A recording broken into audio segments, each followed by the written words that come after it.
I'm really nervous. I've never done this before. Hi.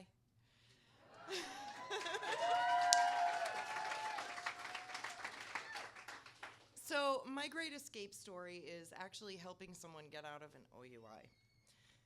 It was here in Lewiston, and there were a bunch of us that were decided that it would be fun to drag race over by the industrial park. And at first I was just the flag girl, and afterward I was the passenger in my own vehicle.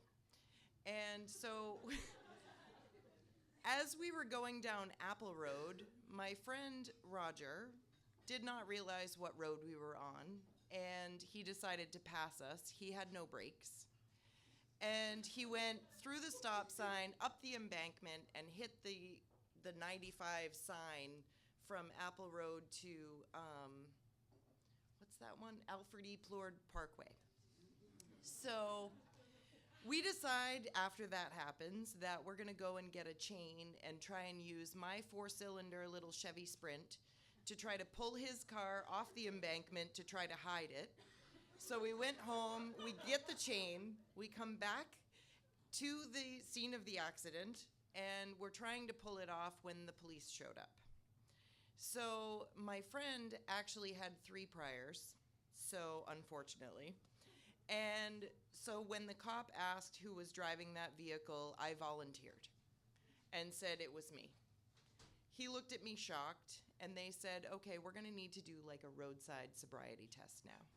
So we did the whole, touch the nose and everything. And then he has me do the heel toe. I'm sure you're all familiar with this. Well,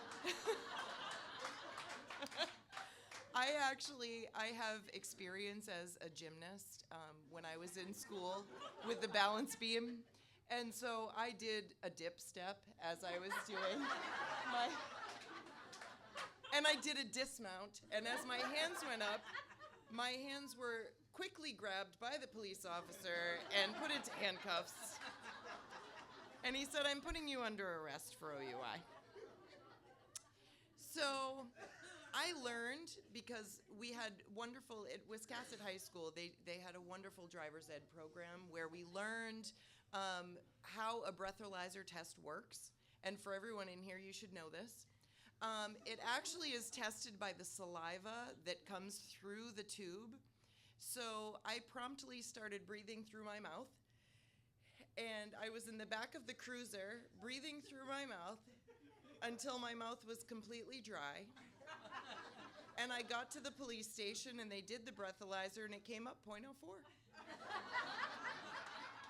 I clearly know that I had been drinking all night, and I was passengerizing, just so people know. I'm not advocating for drinking and driving. I was not the driver.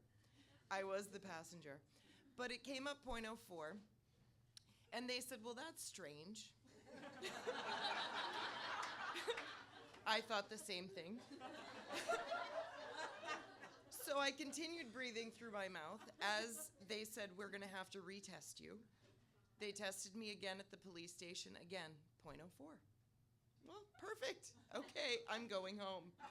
So he said, clearly, the reason why you were disoriented and not able to do the roadside test was because you hit your head on the windshield of the car. Not realizing, of course, that I wasn't even in the vehicle that had crashed. I was in the other one. And I said, yes, I'm sure that is exactly what the reason was. So he drives me back. Actually, at that time, I'm a smoker, and I demanded that I get to have a cigarette, and I didn't have a lighter. And so I started becoming very belligerent at the police station and asking somebody for a lighter. I said, you've got all these police cars out here. You can't tell me that one of them doesn't have a lighter in it. I want to smoke a cigarette. You guys arrested me. You shouldn't have. I want to smoke. So they found a book of matches for me. They were very nice. Lewiston PD. So he brings me back to the scene of the crime. And of course, my friends are gone at that point, and so I have to leave a note for them because I've got to go somewhere, and I asked them to take me to Cumberland Farms up on Lisbon Street. So they left a note on the the cop wrote it for me because I was unable, clearly, because I hit my head. So he wrote the note for me to my friends that I was going to be at Cumberland Farms and they should meet me there.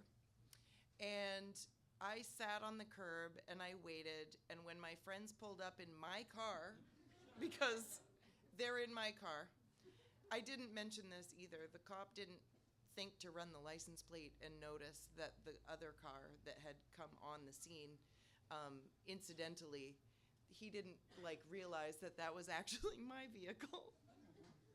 So they pulled up, and Roger, the one that I got out of the OUI, actually, he had bet my friend Mikey, who was driving my vehicle, $10 that I would get out of it unscathed. And so as I got into the back of the car, he said, "You owe me $10," and they shook hands, and that's my story.